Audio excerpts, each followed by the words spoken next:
should say it's so good to see everybody's faces here this morning. There are a few faces, maybe here in the Zoom and on the Facebook, that you may not recognize. That's because we're excited to welcome some friends with us from the Staunton Secular Humanists. So welcome. Let's give them a big Oasis welcome with our jazz hands and applause. And so one of those people from the Staunton Secular Humanists is someone that we're glad to have here speaking with us today.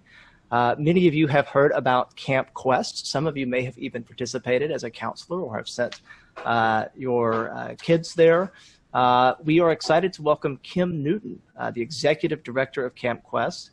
She is a humanist community organizer and youth advocate. In addition to her experience as a camp director, Kim founded the Staunton Secular Humanist and WQSV 106.3 FM, a community radio station. Kim is a graduate of Mary Baldwin University and Hunter College, and she lives in Staunton, Virginia with her husband and daughter. I would also like, of course, to introduce everyone as well. Someone else will be speaking during this talk, to someone that we know here at Houston Oasis. Sara Sheppard will be joining Kim this morning. So let's all give some jazz hands to Sara. Sara's been a community member at Oasis as long as I can remember, and we're really glad to hear from both of them. So with that, let's welcome Kim Newton. Thank you so much. It's great to see everyone this morning. And again, thank you. Also, shout out to my peeps at Staunton Secular Humanists. Thanks so much for letting us be among you this morning. Our little secular group here in Staunton, we're also going to try out some virtual meetings and wanted to join you for some inspiration this morning. So thanks for having us. I also want to share my colleague Sara Miller, our development director at Camp Quest, is here too as well. So thanks so much to Sara for joining this morning. And I'm gonna get started. So I just want to see, like, show of hands, how many of you have like volunteered or sent a camper to Camp Quest? Awesome. I see a couple hands. Great. Well, this is my middle of my fourth year with the organization, and I joined in 2017.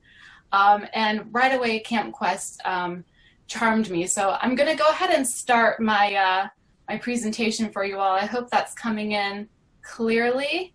And of course, Jesse, let's see. No, I can't. No, I have to share my screen first. There we go. Technical, bear with me. Of course, we rehearsed this like 5 times this morning. There we go. All right. And I want to make sure I get my chat up here too. Oh no, don't advance. Let's try that again. All right. Got my chat up. Okay. Can everyone see loud and clear now? Okay, thumbs up, awesome. That wasn't so bad. So Camp Quest, we're all about fun, friends, and free thought. And as I said, this is just my 4th year with the organization, but right away, our mission to provide an educational adventure shaped by fun, friends, and free thought, featuring science, natural wonder, and our humanist values, immediately drew me into this really warm, welcoming community that's just all about giving kids access to, an inclusive space to just be themselves. And so Camp Quest is really about, at our core, fostering empathy and critical thinking in young people to help them draw their own conclusions about what this life is about and what our world is about. Sorry, my clicking is also stopping here. Let me get it back. Nope. If I click, nope. Click here again. There we go. I'll just use my clicker. So this is a picture harkening back 25 summers to our very first camp session in Kentucky in 1996. And as you can see, we definitely owe so much of our success to our founders at the Free Inquiry Group of Northern Kentucky and Cincinnati. And so our founders, Helen and Edwin, are here with our first group of campers.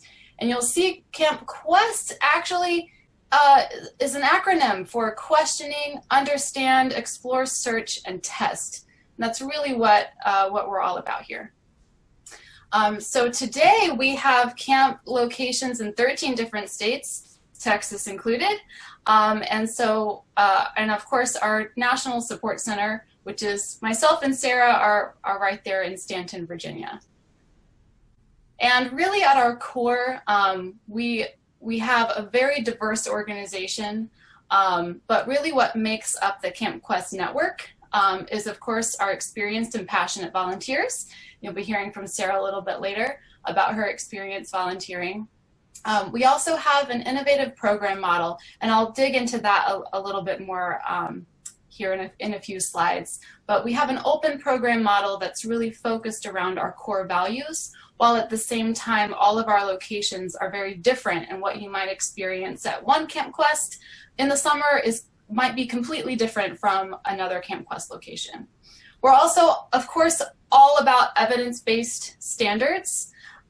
Many of our camps are accredited through the American Camp Association, and we're very excited that we have a partnership with the ACA to accredit more of our camps over the coming years, and also extending discounts to those camps for that process. And we also are a very diverse network like Oasis. We have a democratic and dynamic governance model where all of our camps are involved and give feedback into our overall organization. So this is a little snapshot for you of last summer. We had over 1,000 campers, 1,055 to be exact, in 20 week-long camp sessions from June all the way through the end of August.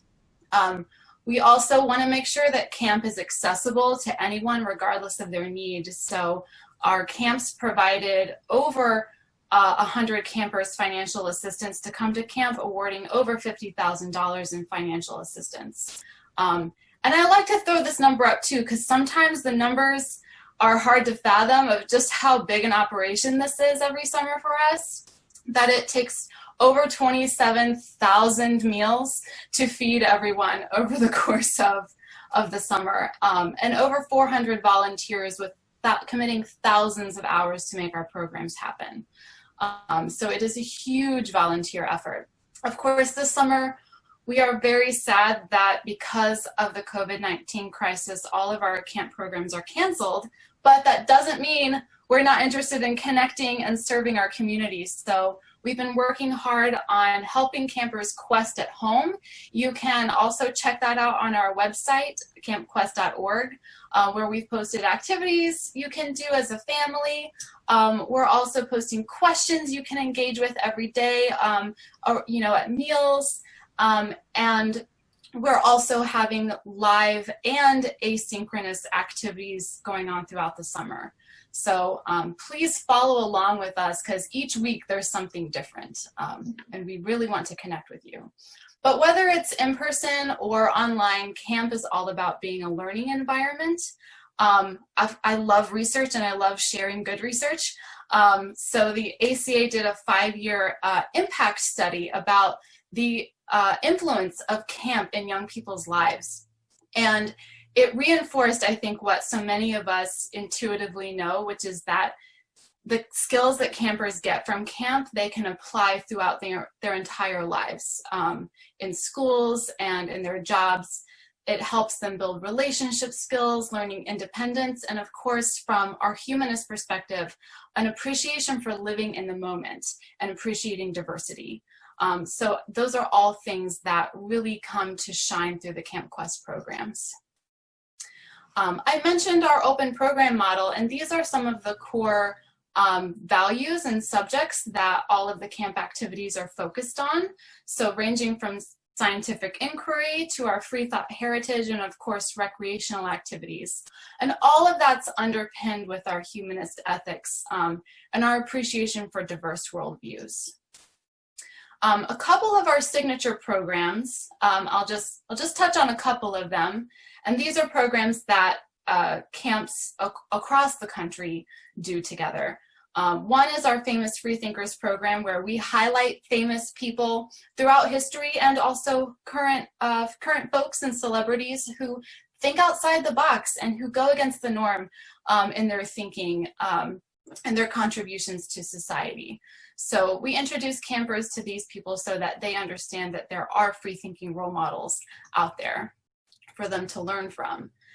Socrates CAFÉ is another really popular camp activity, and it's a philosophy discussion circle where it's all about the campers and what they bring to the discussion, and it's a safe place for them to practice, listening to other people who might have different opinions and beliefs from them.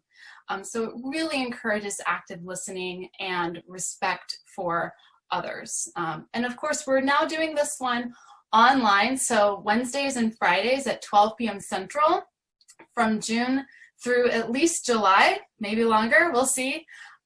We are doing Socrates CAFÉ online, and it's been amazing. Every week, my mind is blown by the young people who join us from all over the country. They're on Zoom just like we are, and they're talking about the issues that are really important to them. So far, some of our conversations have ranged from this past week, which was, why do humans keep animals in captivity, to questions about ethical dilemmas and anything and everything in between. It's pretty cool. So if you've got a camper or a young person in your life that you think could benefit from that in this time and that social connection, please register them for this activity because it's free, and we would love to have more people join us this summer.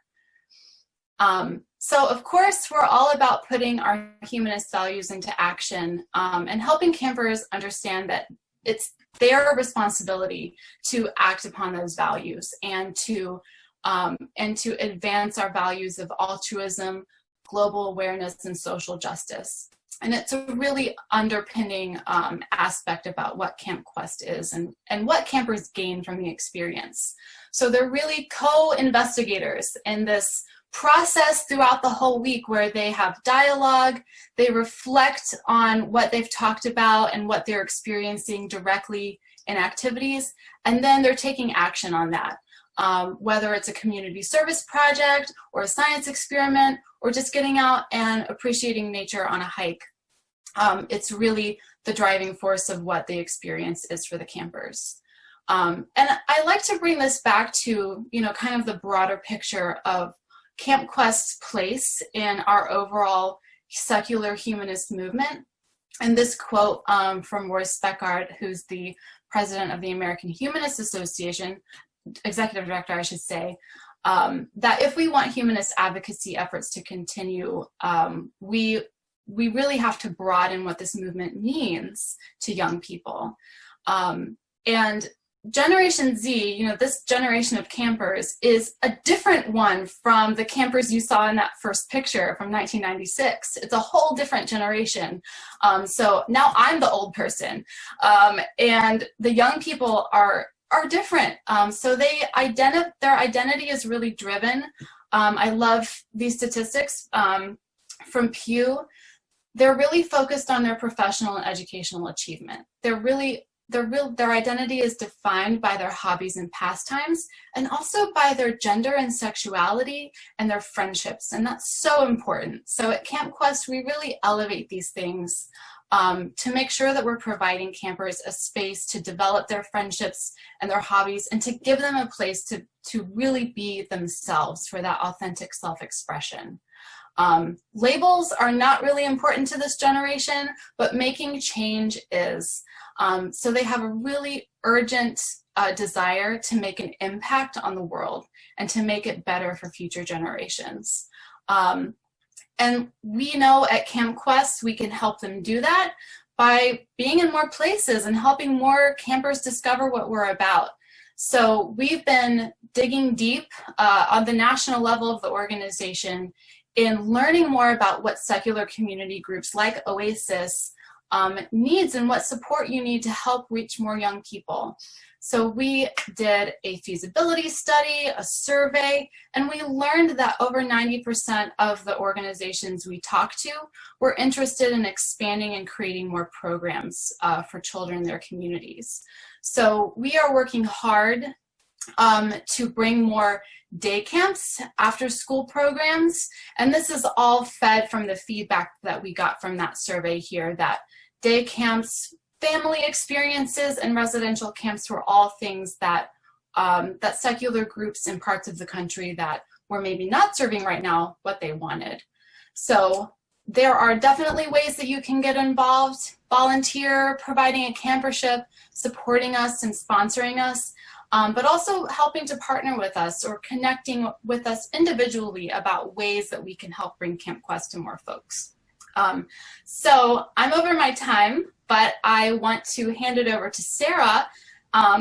As one of our volunteers, she is most experienced with what being on the ground at camp is like, of course. So I'll hand it over to you, Sara. Thank you, Kim. That was great. Yeah. So basically, I have been volunteering with Camp Quest for a total of 6 years. My first 3 years were at Camp Quest, Texas, and these last 3 years have been at Camp Quest Northwest in Washington. So I started when I was 20, and now I'm 26. So Camp Quest has been a huge part of my life. I did a community moment back in 2014 at Oasis, and then I wrote a blog post last year about Camp Quest Northwest. So I love talking about camp, and when I start talking about camp, I feel like I can go on forever. So today I thought I would share a few stories about camp and basically tell everyone why I love Camp Quest. So one of the stories that sticks out the most to me when I think about Camp Quest is an event that happened my second year at Camp Quest, Texas. And there was a fellow counselor, cabin counselor, that during a staff meeting, she said that she was thinking of transitioning from male to female, and that at Camp Quest, she felt so accepted and loved that she wanted to start experimenting with that.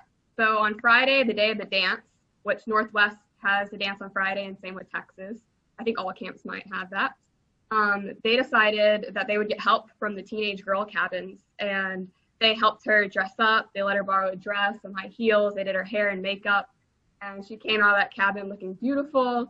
And as everyone was walking to where the dance was going to be, she was telling everyone the pronouns she wanted to go by, and her name, her new name.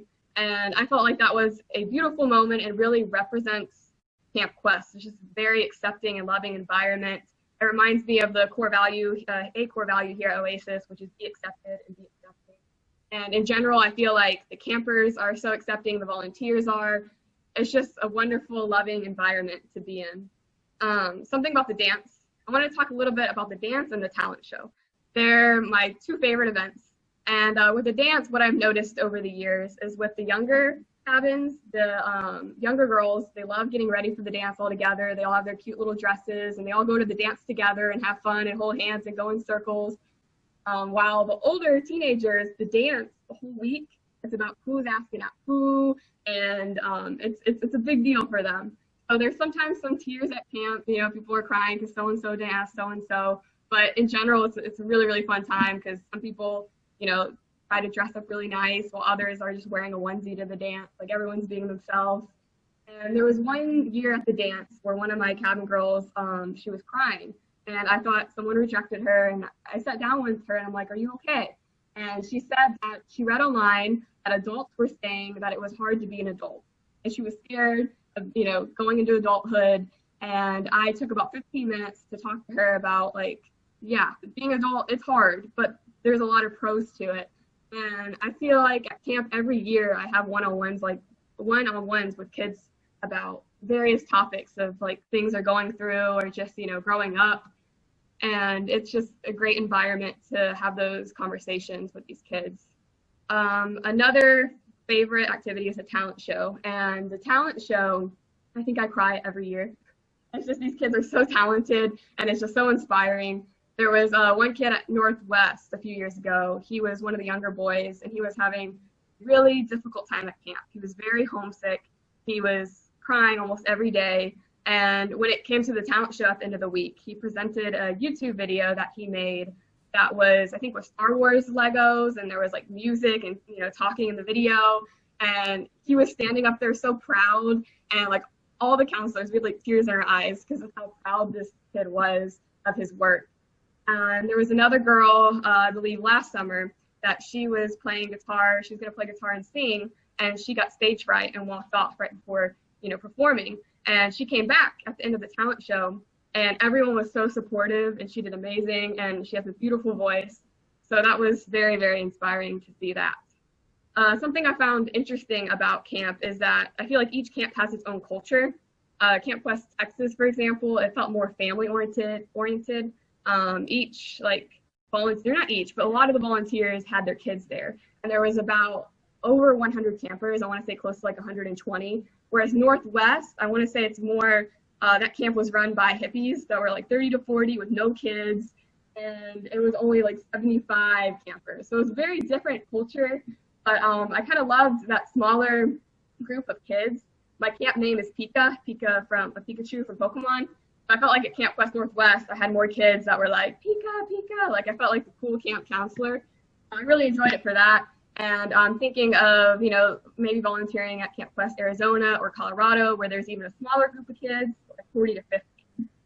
One of the my favorite things about camp is just seeing these kids grow. Like I've been at Texas for 3 years and then Northwest at 3 years in a row. So I've been able to see some of these kids grow up.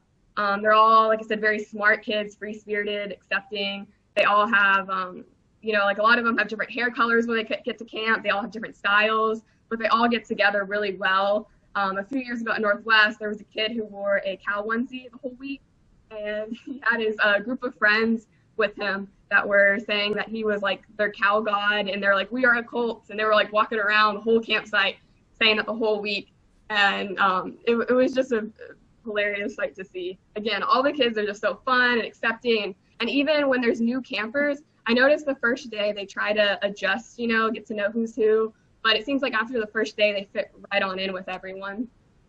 And one of the cool things about Northwest, again, seeing these kids grow, is that last year, I think there was like 7 or 8 camp counselors that were previous campers. So at the end of the week, they took a group photo of all of them, and I could see some of the counselors like tearing up because they've seen some of these kids when they were campers, like, when they were 10, and now they're like 18 and being cabin counselors. So again, that's like the cool thing about camp is you're seeing these kids grow over the years and then they become volunteers. So it would be cool, I think, in like 20 years to see how that changes the whole camp environment where like a lot of the volunteers were once campers. And what's really cool about, I see these kids grow, but I've also seen myself grow from camp.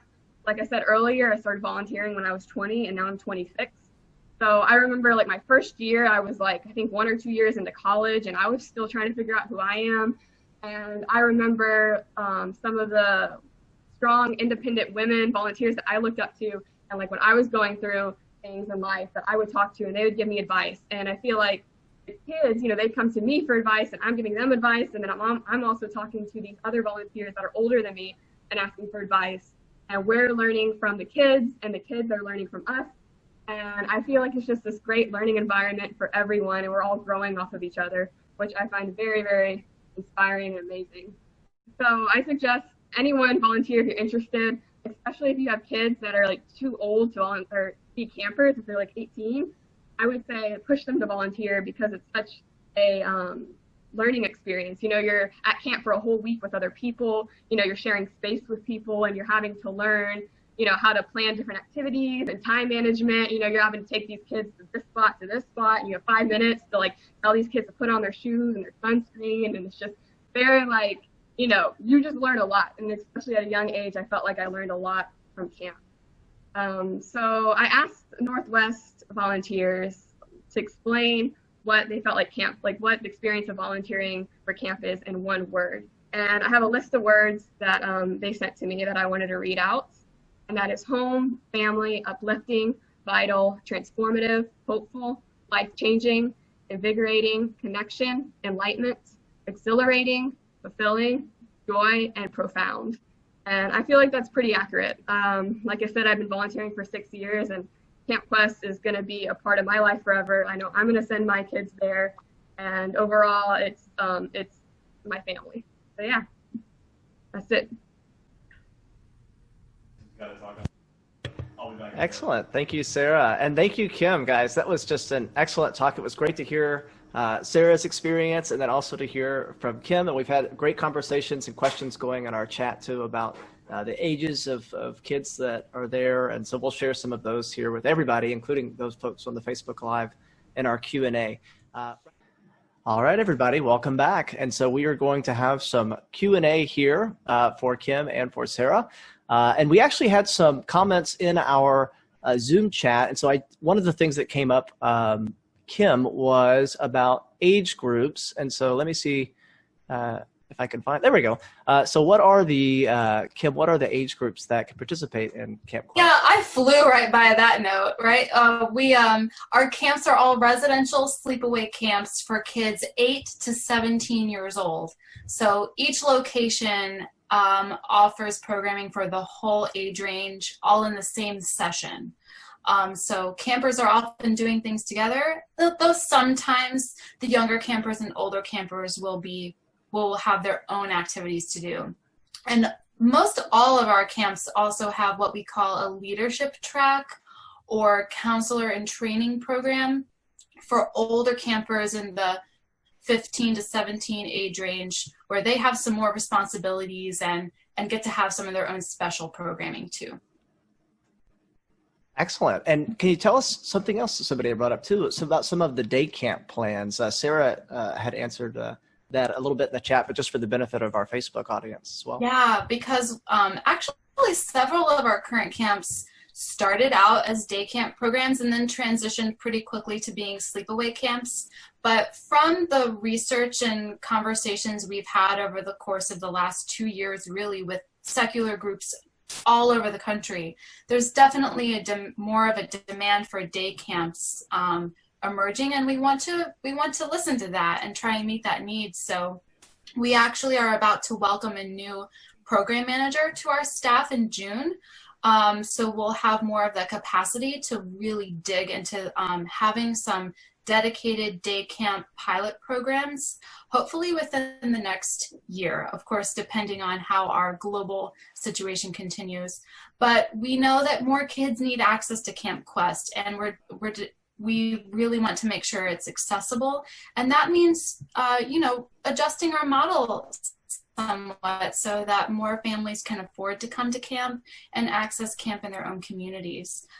We also know we can't do it alone. We want to build our partnerships with other secular groups and know that groups like yours, you're the connection with families and with volunteers, and you know your communities best. So that's our hope, is that we will partner with secular groups to help fulfill this vision that we have of Camp Quest being available to more youth. And we're curious if there's any video, anybody that'd like to ask a question or make a comment. You can kind of wave your hand around in your little video box here, and I can see I don't see anybody. So if I don't, I think we'll head over to the Facebook for one of the questions there. Let's see. So Oscar says that, a question for the speakers: how do you advertise to the community about the program? Word of mouth, newspaper ads? What's the main way of advertising? Primarily word of mouth. So many of our camps rely on that word of mouth, and references from other families and people who have gone to camp before is really how the community has grown so far. We do also, different camps and the national organization also do different kinds of outreach, like talking with groups and doing some more local advertising. But we're really lucky in that a lot of people are enthusiastic about the program and share it with other people. And overall, our camp capacity is just about full. It's like close to 95% capacity, which is essentially full every summer. And every summer we see our camps filling up, sometimes within a few hours. So there's a high demand for camps, and we can't fill it all. We have long wait lists for some of our programs. So expansion is really important to us. So Sara, did you want to add any more about kind of outreach and how people find out about us? Yeah, I guess just like what you said, talking about camp, and I'll wear my camp t-shirt and tell like people I even work with, and I talk about it, at Oasis a lot. So yeah, just telling people about camp. Yeah, we also, and our national staff to go to different conferences. So we go to the AHA conference and the American Atheist Conference, and we try to get around to some of the more major national conferences for folks to find out about us too. We have a video comment or question from Paige. Paige, you're unmuted. Go for it. Yeah, I would just like to know, expand on the Socrates CAFÉ, because I'm thinking that whenever we have so many kids that can't do anything at all, I'd like to tell some of my friends for their grandchildren. Definitely. So it's a facilitated discussion circle. When the campers come into the meeting, whether that's at camp or now online on Zoom, they can come with any question that's on their mind. And we have a short democratic process where campers share and they vote on which question they want to talk about, and then we let them talk about it. The So adults can chime in. Noon Central Time, 1 Eastern, Wednesdays and Fridays. Wednesday is more of the traditional focused discussion. We're adding Fridays in June because each week will also be focusing on a different humanist value. So focusing more of our activities and topics around different values like altruism and environmentalism. Fridays will be just another time for campers to connect, socialize, have that social connection, which is what so many of them are missing right now. It's just a chance to see other. How long does it other last? campers' faces. How long do 1 the hour. sessions? 1 hour, and they can register through campquest.org. Yes, yeah, Okay. they can register through Thank you. CampQuest. Yep, and it's free, but we do ask for registration for security purposes. Right. I'd like to bring Sarah Miller into the conversation. She's the development director at Camp Quest, and she had answered a question in the Q&A about information on volunteering. Somebody had also asked if there was any training involved for the volunteers. Sarah, go for it. Hi, thanks. And I know there's a lot of Sarahs today, so I'm Sara Miller. Yeah, I have been posting some things in chat. I posted the link for the Camp Quest at-home activities and also how to volunteer. In our breakout room, we had a lot of questions about volunteering. Obviously, we're not having in-person residential camps this year, but they will be back. And so you can always go ahead and look at that link and think about if you'd like to do that in the future. And the activities that Kim has been talking about are what we in the national office are doing. It's worthwhile. I'm not sure what Camp Quest Texas is planning on doing, but I think Sara Sheppard will probably know more about that. And she can keep you all posted on if there's any additional activities. And I also had a question during breakout about volunteering this year. We do need some adult supervision in the Socrates cafes. That you know, is available to more people, and you do not have to be named Sarah to do it. And the you can find out more by looking at these different links that I've been sharing, but also just campquest.org or our social media. You can find anything there. And you can also reach out to me. I'm going to throw my email address in the chat. If you're interested in being a remote volunteer, we would love to have you. We have a lot of projects going on, as Sarah mentioned. We also are vetting our volunteers even for online activities. We want campers to be as safe online as they would be at camp. And so if you are interested in being a remote volunteer throughout the year, both our national organization and our camps need volunteers all year long. So we would love to have you. Brian asked, do you have to be a Sarah to volunteer? No. No, speaking of Sara Sheppard, I'm just going to embarrass Sara Sheppard for a second because I want to share a comment on our Facebook. Susan Thompson says, it is so good to hear Sara Sheppard and hear her comments. I can't help saying how much she has grown since I first met her at Oasis, though that seemed to be the case each time I talked with her.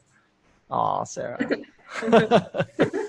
Well, I will say that is all the time that we have for Q&A today. So again, let's give jazz hands and clap emojis for our guests. lots of good information about CamQuest. We'll be sharing that on our private page and in the Zoom and Facebook chats as well.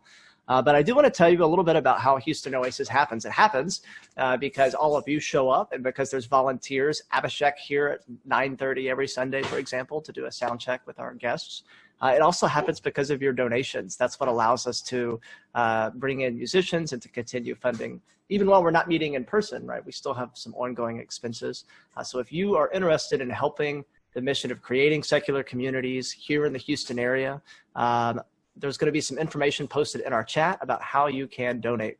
So we have some exciting speakers coming up. And so just as an example, next week, you can join us right here. Dr. Neil Sarahan from the National Alliance on Mental Illness will be talking about how to be accepted and accepting in relationships that include mental instability.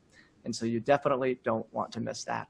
It was a great morning. We're so thankful to all of you that joined us on Zoom and on Facebook. And we'll see everybody back tonight for coronavirus conversation and also next week for the Sunday gathering. Thanks, everybody, and have a great week.